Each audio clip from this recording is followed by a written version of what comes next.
projet pour les jeunes. Et puis, voilà. Donc en attendant la rencontre, prochaine rencontre pastorale chalonnaise, donc voilà, où j'en parlerai, puis après ça se mettra en route. Donc j'ai pas encore de date. Et puis donc avec Marc, on verra aussi les travaux pour refaire là, le fond de la salle de culte. Voilà. C'est déjà deux bons projets. Hein. Nous sommes un petit nombre, donc voilà, il faut qu'on puisse faire aussi ce qui est dans nos capacités, et puis voilà, ce que nous voulons faire aussi volontairement pour le Seigneur. Merci à Yvon pour la louange ce matin. Voilà, Jésus a obéi sur cette terre jusqu'à la croix, et voilà, on vient de se rappeler du salut accompli à la croix à cause de l'obéissance de Jésus-Christ jusqu'à la fin. Je vais prier juste avant, et puis après je donnerai le message. Seigneur Jésus, si nous sommes là ce matin, si nous sommes rassemblés, c'est à cause de ton salut, Seigneur, parce que nous sommes des croyants réunis, Seigneur, et nous voulons ensemble célébrer ton nom, comme on l'a fait, Seigneur, et puis ensemble regarder ta parole, Seigneur, que tu nous as laissée depuis bientôt 2000 ans, Seigneur, et même plus pour l'Ancien Testament, Seigneur. Voilà, c'est encore une joie d'être ensemble, Seigneur, même en petit nombre, Seigneur, mais voilà, chacun de nous s'est levé ce matin, a fait un effort pour venir, Seigneur. Je pense aussi qu'il l'a fait volontairement aussi pour être réunis, Seigneur.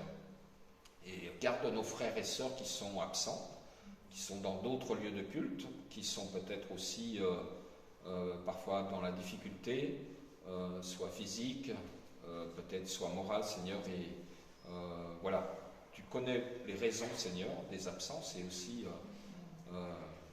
et Seigneur, aussi nous avons besoin de nous visiter les uns les autres, d'être dans la famille, d'être, voilà. Seigneur, merci pour tous ceux qui se réunissent aujourd'hui, Seigneur, dans cette ville, Seigneur, et voilà, nous te remercions encore pour ta parole, Seigneur. Amen. Amen. Alors, ce matin, on va regarder ensemble un passage dans Hébreux, au chapitre 5. Hébreux chapitre 5, les versets 7 à 10.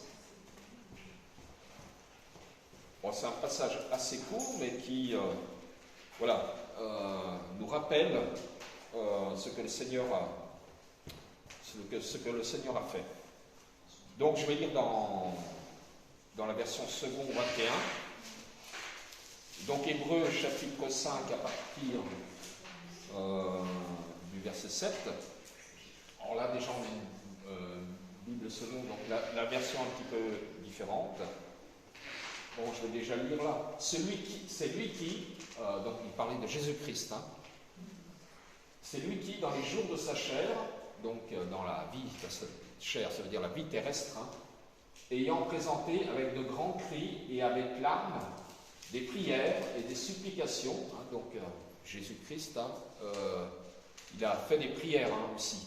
Donc c'est aussi un exemple pour nous, hein, le Fils de Dieu. Et ayant présenté avec de grands cris et avec larmes des prières et des supplications à celui qui pouvait le sauver de la mort, et ayant été exaucé à cause de sa piété, a appris, bien qu'il fût fils, hein, fils avec F majuscule, hein, fils de Dieu, hein, l'obéissance par les choses qu'il a souffertes, et qui, après avoir été élevé à la perfection, est devenu pour tous ceux qui lui obéissent, l'auteur d'un salut éternel.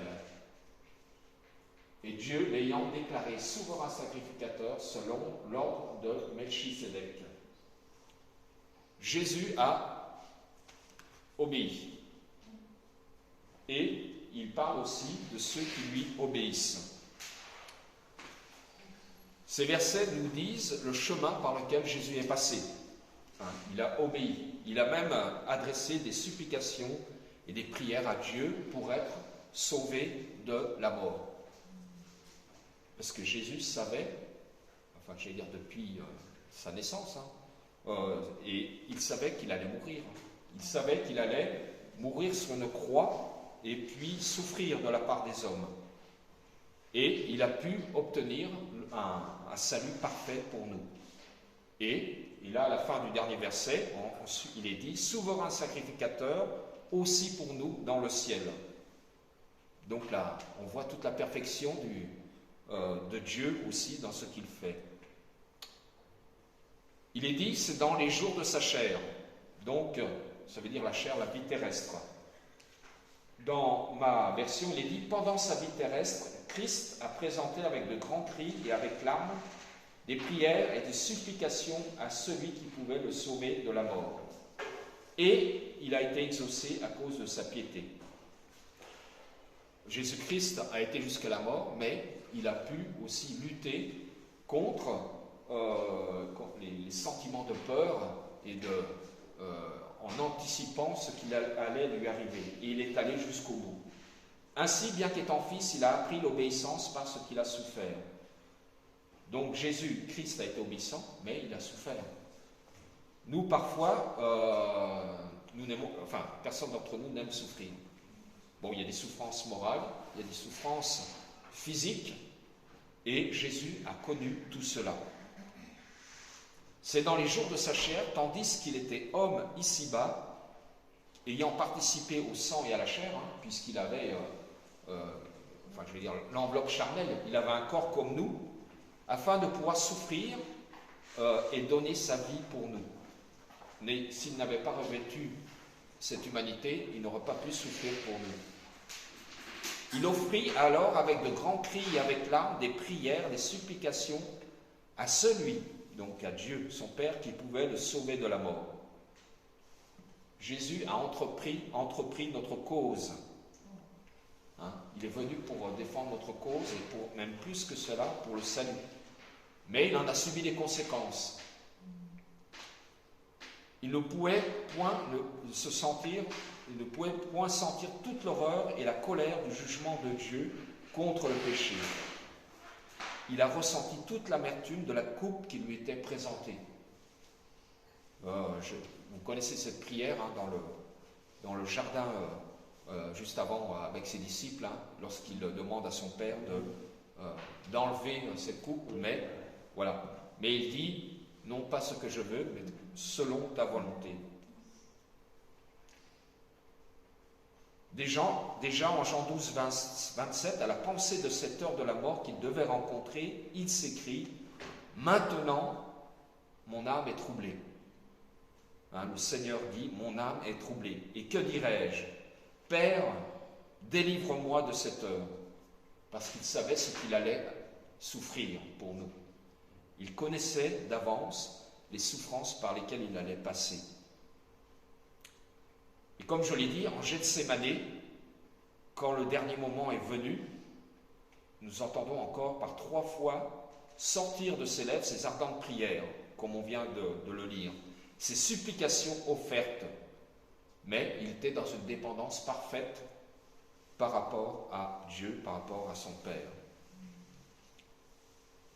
Il dit « Abba Père, toutes choses te sont possibles. Fais passer cette coupe loin de moi. » Il était conscient de ce qui allait arriver. Et il dit « Toutefois, non pas ce que je veux, moi, mais ce que tu veux, toi. » C'est peut-être aussi un enseignement pour nous aussi, que la volonté de Dieu en nous se fasse, non pas la nôtre, mais que Dieu, au travers de nous, puisse exercer son ministère sur cette terre, pour pouvoir témoigner. On a parlé de cet amour, on a parlé de faire que nous soyons des ouvriers de paix, des bâtisseurs d'amour. C'est pas moi-même, je ne peux pas le faire, mais c'est l'action du Saint-Esprit en moi.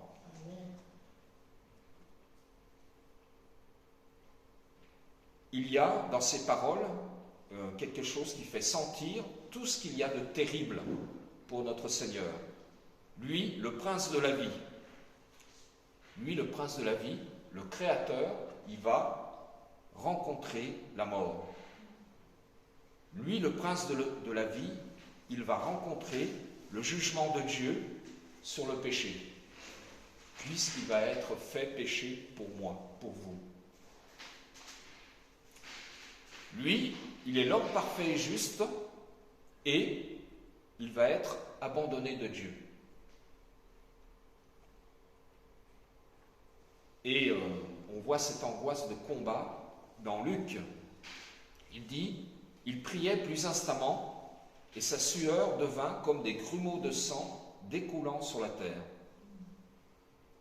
Il est difficile de savoir ce que le Seigneur a vécu comme sentiment à ce moment-là. Le fait d'anticiper cet abandon de son Père et cette souffrance par laquelle il allait passer. Il accepte la coupe dans l'obéissance et à ce moment-là, son âme est fortifiée. On voit aussi là, que Jésus, en priant, ça a eu un impact pour lui. Il a pu aller au-devant de ses ennemis. Il n'est pas allé au-devant de ses ennemis en combattant, hein, malgré qu'il y ait eu un disciple qui ait sorti son épée. Jésus a renoncé j'allais dire, ce n'est plus un combat terrestre, mais un combat céleste. Et il connaîtra ces 3 heures de ténèbres et d'agonie sur la croix. Et là, à ce moment-là, il a bu la coupe.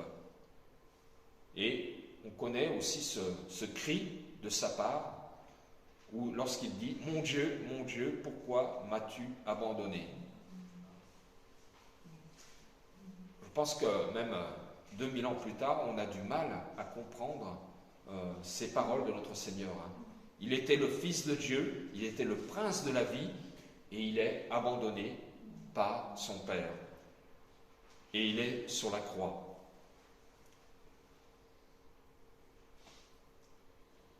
Jésus a offert des prières à celui qui pouvait le délivrer de la mort. Il a dit « Père, toutes choses te sont possibles ».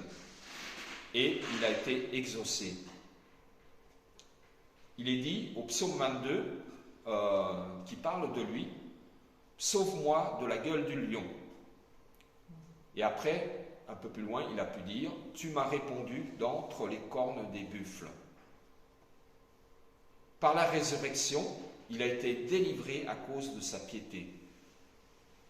Et Dieu a répondu à son cri et a pu dire, cette parole aussi qu'on trouve dans le psaume, « Tu n'abandonneras pas mon âme au séjour des morts. Tu ne permettras pas que ton sein voie la corruption. »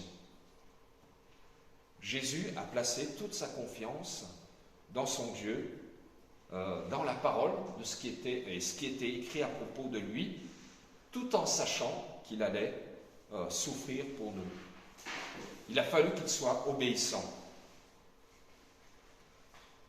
Il était fils, comme je l'ai dit, au verset 8. Pendant sa vie terrestre, Christ ainsi, bien qu'étant fils, il a appris l'obéissance par ce qu'il a souffert. Fils de Dieu, et pourtant, il a souffert.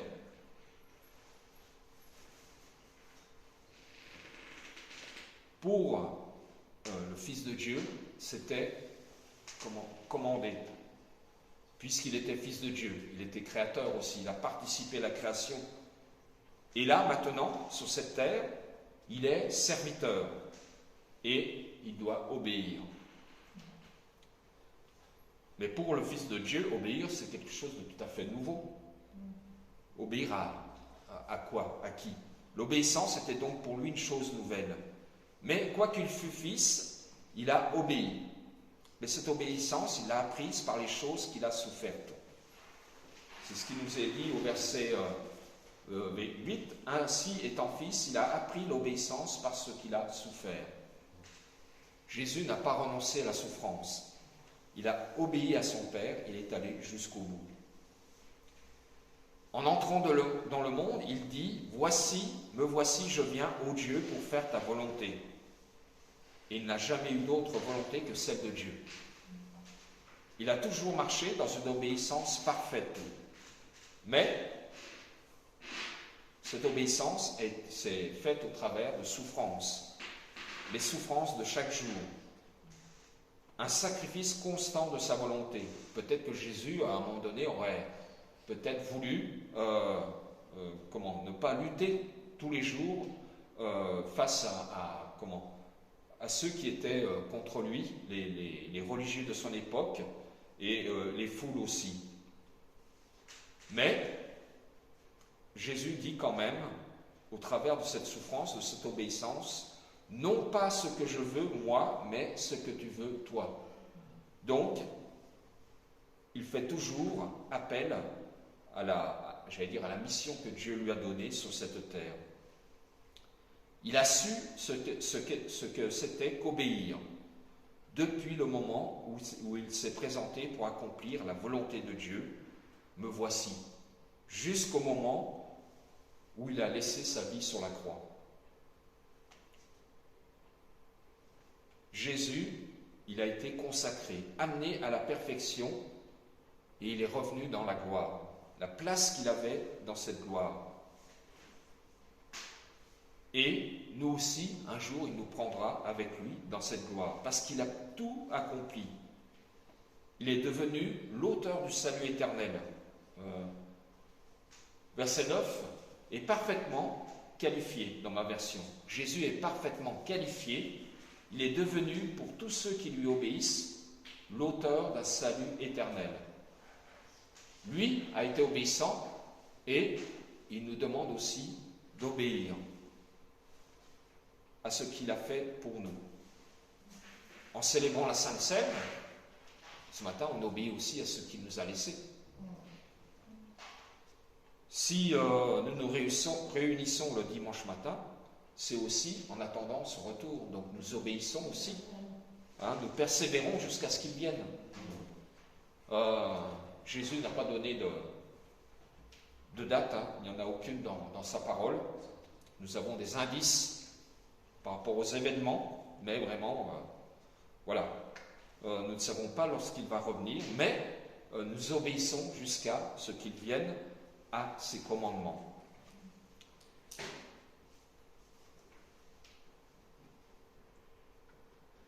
Jésus a pu porter nos souffrances. Lui-même a souffert. Et cette obéissance, cette souffrance, l'ont amené à la gloire. Et l'Esprit Saint nous montre que ceux qui croient en lui ont à suivre la même voie. D'ailleurs, on ne peut pas obéir à Christ sans se soumettre à lui pour le salut, si ce n'est aussi en croyant en lui. Et peut-être comme lui, nous aurons des souffrances sur cette terre.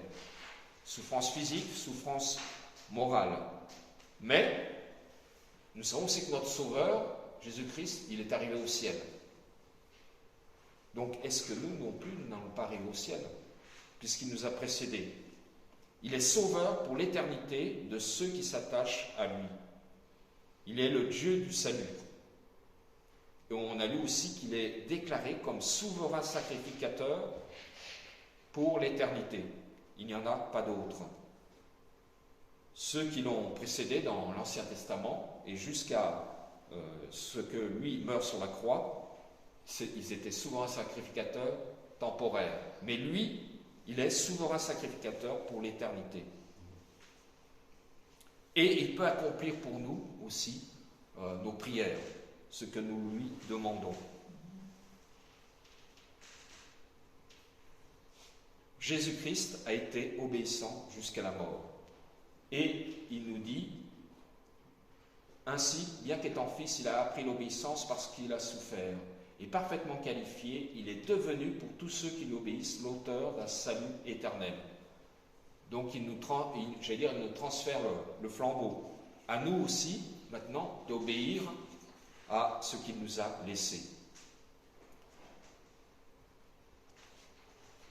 En ce qui nous concerne, nous avons besoin d'apprendre l'obéissance, parce que nous sommes par nature désobéissants. Qui d'entre nous n'a pas désobéi en étant jeune à ses parents?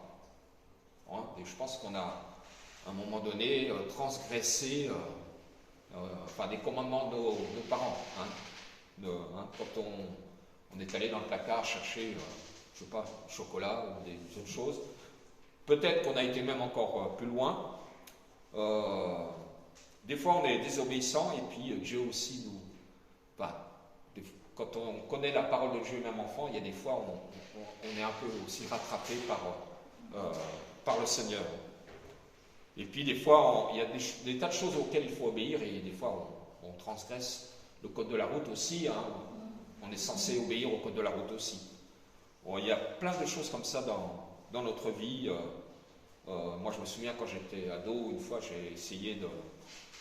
Des fois on a des idées, hein, on persévère des fois dans des idées hein, qui ne sont pas très correctes. Et je me souviens que je voulais absolument utiliser le Solex de mon père, aller faire un tour avec. Et j'ai fait ça, sans que ça se sache. Et puis il y a eu un événement étonnant, mais voilà. Je suis tombé sur 2 gendarmes à moto. Voilà, le truc imprévu, et puis voilà, je me dis, là, ça y est, je suis pris, quoi. La main dans le sac, enfin bon, on se dit, c'est embêtant, quoi. Donc j'ai été arrêté, donc j'étais au feu, et puis, donc j'avais pas de casque à ce moment-là, j'avais pas de papier sur moi, enfin, je n'étais pas loin de chez moi, mais bon, vous voyez, en Solex, hein, c'est peu de choses, quoi, mais voilà. Et puis, à ce moment-là, je ne sais plus ce qui s'est passé, au feu, une voiture a démarré sur le chapeau de roue et les 2 motards, ils ont sauté sur leur moto. Moi, j'ai sauté sur le Solex aussi. Et... Donc, ce jour-là, je me suis dit, le Seigneur, je me dis, c'est étonnant, quoi. Je veux dire, cet événement arrive, je voyais que c'était cuit pour moi. Enfin, c'était pas si grave que ça, mais... Et puis, alors on peut dire c'est le hasard. Bon, à ce moment-là, je me suis dit, Dieu est grand, quoi. Il y a eu cet événement qui survient. Voilà. À ce moment-là, j'ai désobéi d'une certaine façon. Et puis, des fois, Dieu aussi nous montre, dans notre désobéissance, que même il est là. Hein, il agit. Il prépare les... Enfin, je sais pas, des fois, c'est... Le fait de le dire, c'est étonnant, mais Dieu prépare les choses d'avance. Hein. Dieu sait d'avance qu'on va désobéir. Mais aussi, il a le moyen de nous reprendre. Voilà, c'était juste une petite parenthèse. Nous sommes par nature désobéissants. C'est dur des fois d'obéir à toutes les règles dans ce monde, même qui sont bonnes des fois. Hein. Il y a des règles qui sont bonnes pour nous. Mais le Fils de Dieu, lui aussi, a dû apprendre à obéir pour une raison bien différente. Il est le Créateur souverain, il n'est soumis à personne. Hein. Il était au ciel. Il n'y avait personne au-dessus de lui. Il était en parfaite communion avec Dieu son Père. Et il a fallu qu'il descende sur cette terre et qu'il obéisse. Comme je l'ai dit, obéir était pour lui une chose entièrement nouvelle. Mais c'est ainsi qu'il est un exemple pour nous.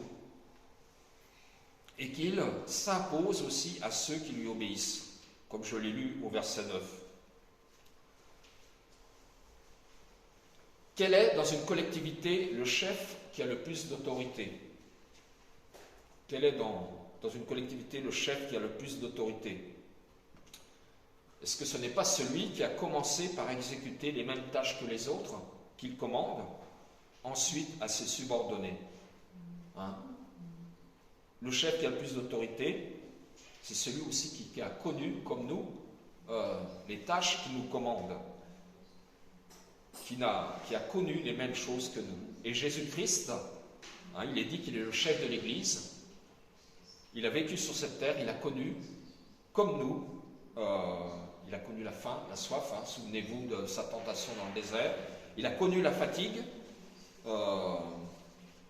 il a connu aussi des nuits blanches hein, qu'il a passées dans la prière, il a fui aussi, hein, il y a plusieurs reprises, on a voulu l'arrêter, il a été aussi insulté, il n'a pas été reconnu.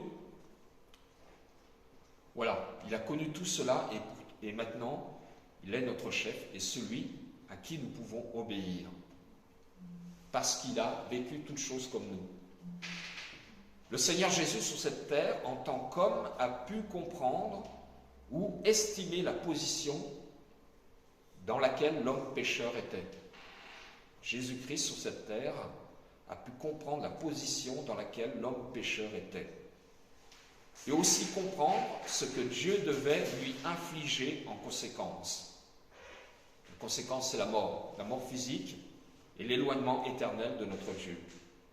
Mais en étant dans notre position, à cause du fait qu'il ait revêtu notre humanité, qui est faite de souffrances morales et physiques, la conséquence pour lui a été l'obéissance jusqu'à la mort. Et cette obéissance devait être parfaite jusqu'au bout. Si Jésus avait failli, s'il n'avait pas été jusqu'au bout sur la croix, eh bien, nous serions morts dans nos péchés, nous ne serions pas là ce matin.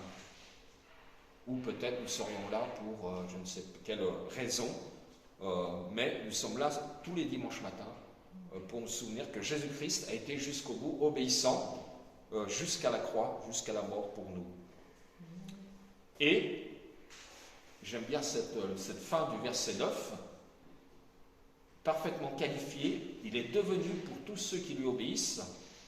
Nous croyons en lui, mais nous avons aussi le devoir d'obéir à ses commandements. Et il est devenu l'auteur d'un salut éternel. Un seul salut et un seul salut éternel. Car Dieu l'a déclaré grand prêtre à la manière de Melchisédek. Car il est devenu le souverain sacrificateur éternel pour nous.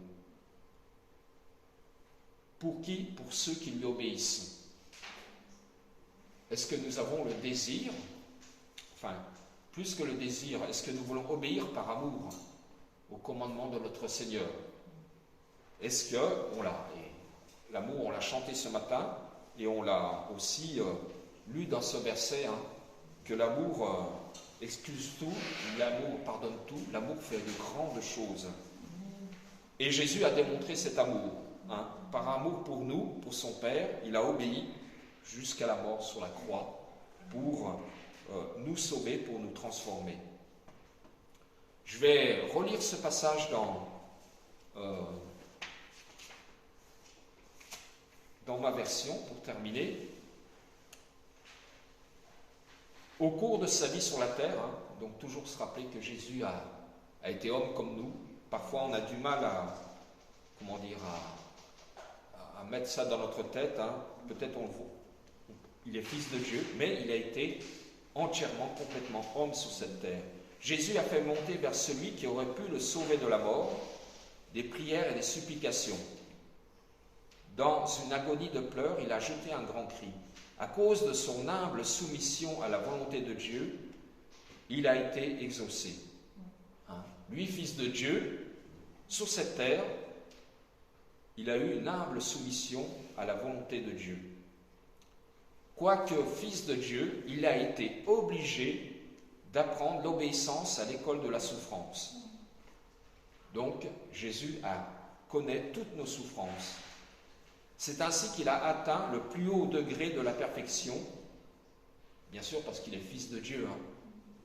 Il est parfait sur cette terre, sans avoir connu le péché, à part au moment de la croix, parce qu'il fallait aussi qu'il porte nos péchés, et qu'il est devenu pour tous ceux qui lui obéissent l'auteur d'un salut éternel. Notre salut, il est éternel. Dieu lui-même le reconnaît comme tel. Dieu lui-même le reconnaît comme tel, puisqu'il l'a salué par avance à grand prêtre dans la ligne de Melchisédek, puisque dans l'Ancien Testament, il est déjà parlé de Jésus. Je vais revenir au verset 4. De plus, on ne s'attribue pas de sa propre initiative l'honneur d'être grand prêtre. Il faut y être appelé par Dieu. Ce fut déjà le cas pour Aaron et pour d'autres sacrificateurs après lui. Il en fut de même pour le Christ. Il a été appelé par Dieu à être un sacrificateur sur cette terre et un sacrificateur dans l'éternité. Lui non plus ne s'est pas attribué de son propre chef le titre de grand prêtre. Dieu l'a institué dans cette fonction en lui déclarant « Tu es mon fils, je t'ai moi-même engendré et donné le pouvoir aujourd'hui. Dieu dit aussi dans un autre passage, « Toi, tu es prêtre pour toujours dans la ligne de Melchisédek. » Donc on voit bien que Jésus s'inscrit non pas de lui-même, mais par la volonté de Dieu dans ce chemin sur cette terre d'obéissance pour nous. Et ce qui l'a conduit à être grand prêtre définitivement et parfaitement au ciel pour nous. Mais pour nous, aujourd'hui, la question c'est, est-ce que nous voulons lui obéir? Nous savons qu'il est l'auteur d'un salut éternel, mais jusqu'à ce qu'il vienne, ou jusqu'à la fin de notre vie, nous avons aussi à obéir à ce Dieu d'amour. On n'obéit pas à une liste de commandements, on obéit volontairement par amour à ce que Christ a fait pour nous. Je vais prier pour terminer et lui demander qu'il nous conduise dans l'obéissance. Seigneur Jésus, du début de ta vie jusqu'à cette croix, nous voyons cette obéissance. Nous voyons que tu as obéi aussi à tes parents terrestres sur cette terre, Seigneur. Voilà, tu l'as fait parfaitement. Nous voyons aussi que tu es passé par le baptême aussi, le baptême de Jean-Baptiste, Seigneur. Voilà, tu as encore obéi. Nous voyons aussi que tu as servi, l'humanité, Seigneur. Tu as guéri. Tu as rendu droit des boiteux, Seigneur. Tu as rendu la vue. Tu as guéri des sourds-muets. Dieu ton Père t'a donné, Seigneur, ce pouvoir sur cette terre. Et tu as été obéissant, Seigneur, pour montrer qui tu es. Et aussi nous montrer qui est le Père. Un Père d'amour. Seigneur, tu as prié dans le jardin de Gethsémani, Seigneur, tu as vu cette horreur devant toi, Seigneur, de connaître la mort, d'être cloué sur une croix et d'être abandonné aussi pendant ces 3 heures. Et pourtant, tu as obéi, Seigneur. Tu as tout remis entre les mains de ton Père et, Seigneur, Dieu, ton Père, Seigneur, t'a élevé, Seigneur, et tu es revenu sur le trône que tu avais quitté. Et maintenant, Seigneur, tu intercèdes pour nous parce que tu es sacrificateur. Tu entends nos prières, Seigneur. Tu as adressé aussi des prières à ton Père, Seigneur. Comme nous pourrons le faire vers toi. Seigneur, aide-nous à obéir, Seigneur. Aide-nous aussi à servir nos frères et sœurs, Seigneur, pendant notre passage ici-bas, Seigneur. Merci, Seigneur, parce que nous pouvons encore aujourd'hui célébrer ta mort et ta résurrection. Merci, Seigneur, parce que nous pouvons encore chanter ces cantiques et obéir, Seigneur, aussi à ta parole que tu nous as laissée. Ce n'est pas une obéissance avec des œillères, Seigneur, mais une obéissance que nous faisons avec amour, Seigneur, parce que ce que tu nous as laissé, ton enseignement, tu nous l'as donné avec amour, Seigneur. Et conduis-nous, garde-nous durant cette journée, Seigneur, et durant cette semaine, Seigneur. Et nous prions tout cela dans ton nom. Amen. Amen. Amen. Que nous soyons obéissants et que nous aussi nous continuions à découvrir sa parole. Amen. Bon dimanche à tous.